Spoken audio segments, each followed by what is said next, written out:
आज उबाठा गटाची यादी जाहीर झाल्यानंतर खऱ्या अर्थानं महाविकास आघाडीमध्ये किती अलबेल आहे याचं चित्र आपल्याला पाहायला मिळालं।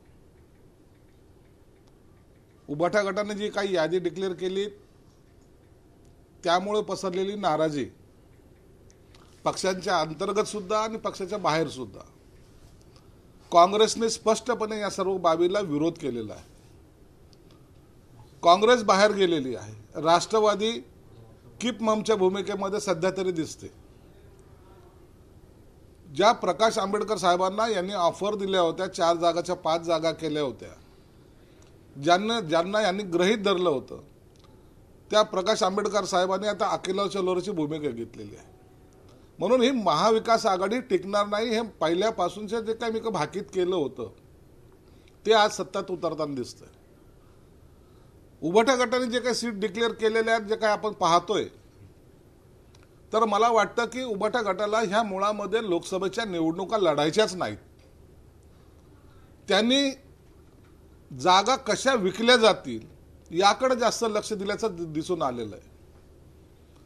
ज्या हक्काच्या जागा होत्या त्या त्यांनी दुसऱ्याला देऊन, म्हणजे याच्यातही जसा कॉर्पोरेशन महानगरपालिकेमध्ये पर्सेंटेजचा जो काही चालायचा यांचा धडाका, त्याच पद्धतीने आता लोकसभेमध्ये यांची वाटचाल त्याच पद्धतीने चालू आहे। आणि जे काही सांगतायत ते की तरी आम्ही ह्या जागा दिलेल्या आहेत, 20-20 वर्षे जे जागा जिंकत होतो त्या जागा आम्ही सोडल्या तर आम्ही काही बोललो नाही। याचा अर्थच असा होतोय की हे पहिले मॅनेज झालेले सीटा होत्या। काँग्रेसने सुद्धा त्यांच्या काही जागेवर जर एखाद्या वेळेला उबाठाने जर जे सांगलीमध्ये त्यांचा उमेदवार जाहीर केला आहे त्याबद्दल तीव्र नाराजी व्यक्त केलेली। महाविकास आघाडी टिकणार नाही म्हणजे नाही। आता कोण कुणाला मदत करेल, कोण कुणाचा उमेदवार पाडेल हे जर पाहिलं तर महाविकास आघाडी आता कुठेही तग धरू शकणार नाही, हे स्पष्टपणे झालेलं आहे। निवडणुकीच्या पूर्वी जे काही बैठका होत होत्या, ज्या यांच्या बोलणी होत होत्या आणि त्यांचे जे काही नेते ठामपणे सांगत होते की आमची आघाडी टिकणार आहे, तर आज खऱ्या अर्थानं महासंग्राम ज्याला म्हणतात लोकसभेचा महासंग्राम नाही तर हा महासंग्राम सुरू झाला आघाडीमधल्या लाथाळ्यांचा। एकमेकाला लाथांनी कसं मारायचं याची सुरुवात आता झालेली। ज्यांनी हिंदुत्वाची भूमिका घेऊ आम्ही हिंदू आहोत असं म्हणायचा जो काय आव आणत होते उबाठा गटाचे नेते, आता गर्व से कहो हिंदू हा शब्द त्यांच्या डिक्शनरीमध्ये असणार नाही, हे सुद्धा या माध्यमातून तुम्हाला सांगावंसं वाटतं। कोण कुणाला सपोर्ट करणार आहे? आता जी काही पडझड व्हायची ती लास्ट स्टेजला आता सुरुवात त्याची झालेली आहे। मला वाटतं 2 दिवसामध्ये अनेक नेते वेगवेगळ्या पक्षात तुम्हाला गेलेले दिसतील। निरुपमाने तर आता सांगितलं की माझी भूमिका आता या पक्षामध्ये जे खिचडी चोर आहेत त्यांचा मी प्रचार करणार नाही, हे जेव्हा स्पष्टपणे सांगतायत याचा अर्थ असा होतो की आता पक्षामध्ये काँग्रेस असेल की उबाठामध्ये असेल आता फूट पडायला सुरुवात झालेली आहे आणि याचा परिणाम आता उद्याच तुम्हाला पाहायला मिळेल।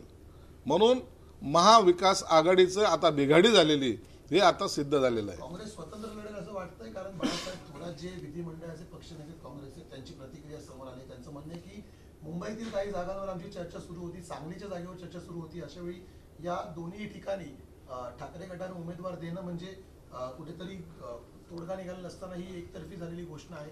सुरू झालेलं आहे काँग्रेसमध्ये अंतर्गत भांडणं सुरू झाले त्याच्यामुळं।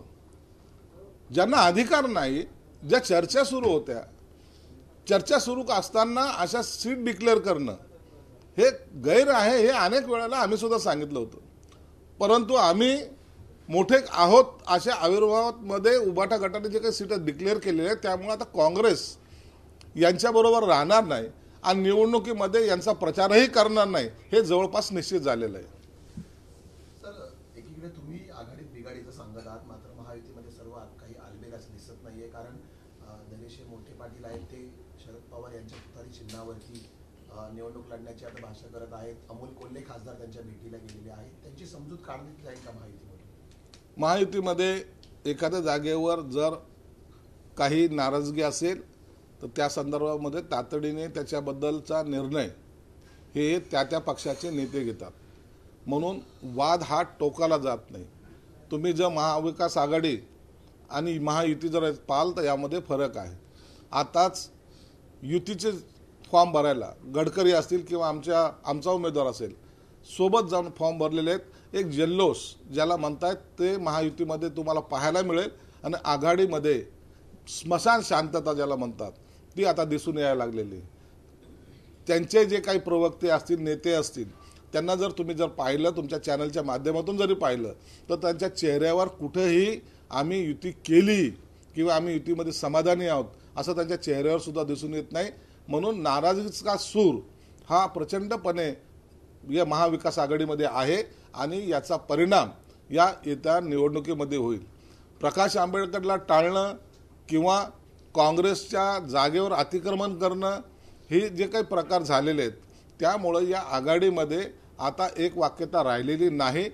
कदाचित 2 दिवसामध्ये काही घडामोडी जर झाल्या तर हे महाविकास आघाडी हे सेपरेट लढण्याच्या सुद्धा भूमिकेत येतील असं मला वाटतं. पण महायुतीत सर आपण पाहतो आहे की ज्या पद्धत एक मिनिट महायुतीत आपण म्हटलं की कुठलाही वाद नाही, पण ज्या पद्धतीत पुण्यामध्ये शिवतरेंची भूमिका आहे, अमरावतीत तर सर्वपक्षीय महायुतीतले यांनी कडाडून विरोध केलेला आहे नवनीत राणे यांच्या उमेदवारीला. त्यांनी बच्चू कडूंनी काल स्पष्ट सांगितलेलं की त्यांना ची जागा दिली तर आमचा पक्ष फुटेल म्हणून. तर याकडे आपण कसं बघा हे म्हणजे कुठतरी महायुतीमध्ये 2 ठिकाणी एक शिवतारेचा जो प्रश्न आहे त्या संदर्भामध्ये मुख्यमंत्री एकनाथ शिंदे साहेबांनी गंभीरपणे दखल घेतलेली आहे. युतीच्या उमेदवाराचा प्रचार करायचा ही आमची भूमिका आहे. ज्या दिवशी शिवतारे फॉर्म भरतील त्या टायमाला पक्षाचा आणि त्याचा कोणताही संबंध असणार नाही. आम्ही महायुतीचं काम करू. जोही उमेदवार महायुतीचा असेल त्याचा आपण प्रचार करू. नवनीत राणा संदर्भामध्ये जे काही त्या ठिकाणचा विरोध दर्शवला जातोय त्या संदर्भामध्ये कालच बच्चू कडू आणि इतर नेते हे मुंबई ठिकाणी आले होते.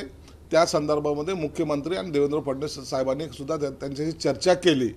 परंतु त्याचा जो काही निर्णय घ्यायचा आहे तो निर्णय सुद्धा 1-2 दिवसामध्ये होऊन जाईल. सर पण शिवसेनेतलाच प्रश्न आता जर म्हणायचं धाराशिवची जागा शिवसेनेकडे आहे.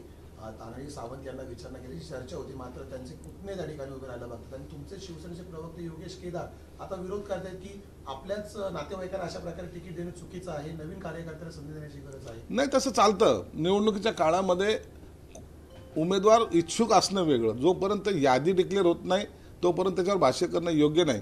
म्हणून इच्छुकांची गर्दी तिकीट मागण्यापुरती असणं हे साहजिक आहे आणि कार्यकर्त्यांनी मागणं हा त्यांचा अधिकार सुद्धा आहे. म्हणून हे झाल्यानंतर जेव्हा यादी डिक्लेअर होईल त्या टायमाला खऱ्या अर्थानं या सर्व लोकांना बोलून त्यांच्याशी चर्चा करून आमच्याकडे लोकशाही पद्धतीचा वापर केला जातो. आमच्याकडे हुकुमशाही नाही किंवा आमच्याकडे चल मैं देख लूंगा ही जी काही आरेरावीची भाषा आहे ती भाषा आमच्याकडे वापरली जात नाही. शिंदेसाहेब सर्वांना बोलून घेतात, त्यांचं मत जाणून घेतात, त्यानंतरच निर्णय घेतात. त्याकरिताच आमची यादी उशिरा जाहीर होण्यामागचं ते एक महत्त्वाचं कारण आहे. साहेब, पण ह्या सगळ्या तुम्ही म्हणतायत महाविकास आघाडीमध्ये बिघाडी झालेली आहे. आपल्या पक्षाला किती जागा मिळणार आहेत आणि कुठल्या जागा असणार आहेत या संदर्भात काय अद्याप खुलासा करण्यात आले नाही की खूप सस्पेन्स ठेवण्यात आलेले आहेत. अशी माहिती मिळते की बऱ्याच जागांवर तुमच्या जागांवर भाजपनं दावा केलेला आहे. नाही, दावा प्रतिदावे हे प्रत्येक भाजपच्या जागेवर आम्ही सुद्धा दावे केलेत. आमच्या जागेवर काही ठिकाणी भाजपने दावे केलेत, काही ठिकाणी राष्ट्रवादीने दावे केलेत. परंतु याच्या चर्चा ह्या अंतिम टप्प्यात आलेल्या आहेत. आज बहुतेक आज संध्याकाळपर्यंत ह्या सर्व चर्चा संपलेल्या असतील आणि उद्या यादी जाहीर होईल असं एकंदरीत चित्र आहे. सर्वच्या सर्व जागा उद्या जाहीर होतील का? सर्व नाही, पहिल्या फेजच्या ज्या जागा आहेत त्या उद्या जाहीर होतील आणि बाकी दुसऱ्या टप्प्याच्या ज्याला फॉर्म भरायला वेळ आहे त्या जागा दुसऱ्या टप्प्यामध्ये जाहीर होतील. संभाजीनगरमध्ये चंद्रकांत खैरे यांना उमेदवारी ठाकरे गटाने जाहीर केली. तर मग आता महायुतीकडनं म्हणजे शिवसेनेकडनं अंबादास दानवे यांच्याशी संपर्क जो आहे तो अधिक तीव्रतेने सुरू आहे का? नाही, काय खैरेंना तिकीट दिलं हे पहिले मला माहितीच होतं की खैरेंना उमेदवारी देणार आहेत. दानवेला त्यांना टाळायचंच आहे. दानवे जरी विरोधी पक्षनेता असला तरी त्याच्याकडे म्हणावं तेवढं लक्ष पक्ष कधी देताना आम्हाला पाहण्यात आलेलं नाही. आता हे लोकसभेचे सर्व जे काही मतदारसंघ आहेत विरोधी पक्षनेत्यांच्याकडे फार मोठी जबाबदारी असते, परंतु सर्व नेत्यांना जबाबदारी दिली परंतु दानवेला कुठेही जबाबदारी दिल्याचं दिसून येत आलेलं नाही. म्हणून आता दानवे जरी किती जरी बोलत असेल तर ते मुळामध्ये नाराज आहे हे स्पष्ट आहे आणि त्यांनी ती नाराजी उघडपणे बोलूनही दाखवलेली. म्हणून आता दानवेंनी काय करायचं किंवा त्यांनी काय भूमिका घ्यायची हा त्यांचा प्रश्न आहे, परंतु आमच्याकडून त्यांना कोणत्याही प्रकारचा संपर्क करण्यात आलेला नाही. दानवेंवरती अन्याय होतोय का, त्यांची राजकीय कोंडी जी आहे ती केली जाते तुमच्याकडे चांगली जबाबदारी मिळेल का त्यांना? निश्चित दानवेची ही राजकीय कोंडी करायचा प्रयत्न होतोय हे नाकारता येणार नाही. कारण की तुम्ही पाहिलं असेल तर लोकसभेच्या ह्या चर्चेच्या पूर्वी अनेक मतदारसंघासाठी काही नेत्यांची नियुक्ती केल्या गेल्या होत्या. त्याच्यामध्ये दानवेचं नाव कुठेही नव्हतं. एखाद्या जबाबदार विरोधी पक्षाला एक मोठी जबाबदारी दिली जात असते, परंतु त्यांचं नाव कुठं नव्हतं. आज जी खैरेंची उमेदवारी जाहीर झाली त्यांना सुद्धा जालन्याची बीडची जबाबदारी दिली होती, परंतु दानवेला दिली नव्हती. म्हणजे विरोधी पक्षनेता आहे का फक्त नावाला आहे, बाहुल्यासारखा त्याचा वापर करायचा, हे पक्षांनी त्यांनी काय ठरवलं असेल ही त्यांची भूमिका आहे. परंतु निश्चितच दानवेंनी जर त्यांची भूमिका बदलली तर त्यांना आम्ही निश्चित सहकार्य करू. शिवसेनेची जागा संभाजीनगर जी आहे ही शिवसेनेला सुटणार आहे का, आणि इम्तियाज जलील यांच्या विरोधात दानवे हे सक्षम उमेदवार असू शकतील शिवसेनेकडून? आता दानवे कुणाकडून उमेदवार राहतील याचा संभ्रम आहे.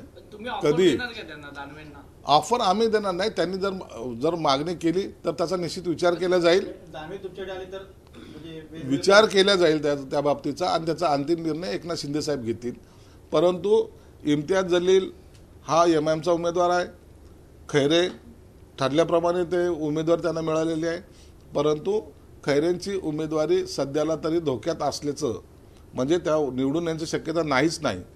म्हणून आता पक्षांतर्गत काय उठाव होईल यावर भरपूर काही अवलंबून असणार. मुंबई उत्तर पश्चिमच्या जागेवरून त्या ठिकाणी अमोल कीर्तीकर यांच्या विरोधात त्यांचे वडील गजानन कीर्तीकर लढणार आहेत असं सुरुवातीला तुमच्याकडनं सांगण्यात आलं होतं, परंतु आता उमेदवार बदलाचे काही वारे वाहत आहेत का, त्यांच्याबद्दल चर्चा होऊ लागलेली आहे. तुमच्याकडनं आणखीन कोणी अभिनेत्री किंवा अभिनेता त्या सीटवरून येऊ शकतो का उमेदवार? निश्चित अनेकांनी संपर्क साधलेला आहे.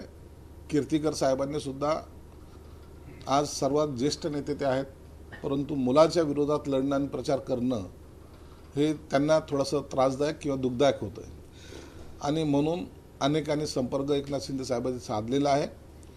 आज रात्री त्या उमेदवारासंदर्भामध्ये फायनल ज्याला करायचं म्हणतायत ते आज रात्री होईल, आणि उद्या त्याची घोषणा सुद्धा केली जाईल. सचिन पिळगावकर असेल, गोविंदा असेल किंवा क्रांती रेडकर असेल, हे सगळे सिने तारका किंवा अभिनेत्री यांचं नाव आहे का?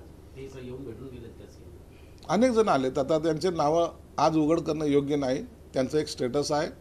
उद्या जर त्यांना एखाद्याला उमेदवारी नाकारली तर त्याचाही सुद्धा वाईट परिणाम होतो, म्हणून अशी नावं जाहीर करणं योग्य होणार नाही. पण जे आधी उद्धव ठाकरेंकडे झालं, उर्मिला मातोंडकर असतील, प्रियंका चतुर्वेदी असतील किंवा इतर काही नेते मंडळी असतील ज्यांना बाहेरून आयात करण्यात आलं आणि थेट राज्यसभा, विधान परिषद किंवा इतर जे काही करण्यात आलं, याच्यामुळे सामान्य कार्यकर्त्यावर अन्याय होतो अशी बोंब ही आपल्याच आमदारांनी त्यावेळेला ठोकली होती. आता पुन्हा एकनाथ शिंदेच्या काळात तेच सुरू आहे असं तुम्हाला वाटत नाही का? सुरू कुठं आणखी सुरू झालंच नाही तर त्याच्यावर चर्चा कसली होणार आहे? संपर्क आणि दुसरे प्रियंका चतुर्वेदी आणि यांचा हे कंपॅरिझन होत नाही. जो स्थानिक असेल, जो त्या भागातला असेल, त्यांना जर उमेदवारी दिली तर लोक ॲक्सेप्ट करतात. कुणालाही बाहेरून जाऊन कुठेही उभा राहायसारखं चित्र आता या महाराष्ट्रात नाहीये. म्हणून त्याच्यासाठी योग्य तो निर्णय घेण्याचा जो अधिकार आहे तो एकनाथ शिंदे साहेबांना, ते निर्णय बरोबर घेतील. बाळा नांदगावकर पत्रकारांशी चर्चा करताना म्हटलेले आहेत की मनसे 2 ते 3 जागांवरती आग्रही आहे, तर कसं पाहता मनसेला नेमके कुठल्या जागा महायुती सुटणार?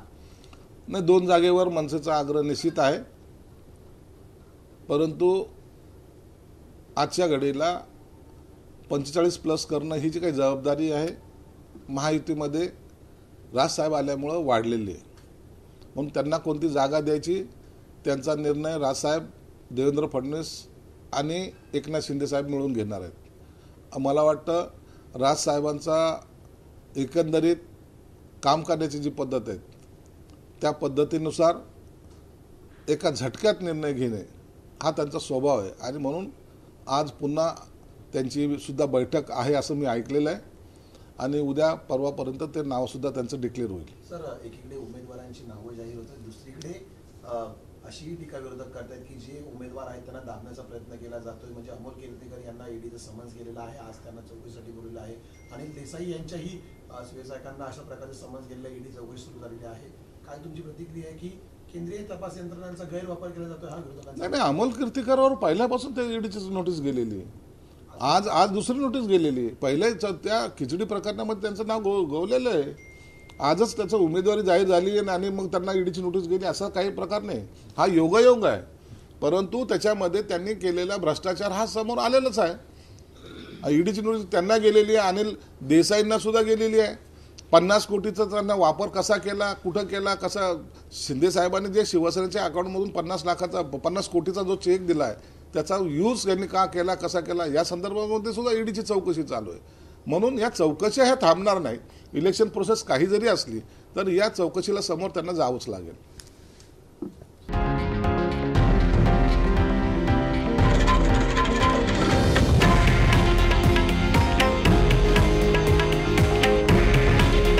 हे आहे देशातील नंबर 1 न्यूज नेटवर्क आणि आपण पाहत आहात TV9 मराठी.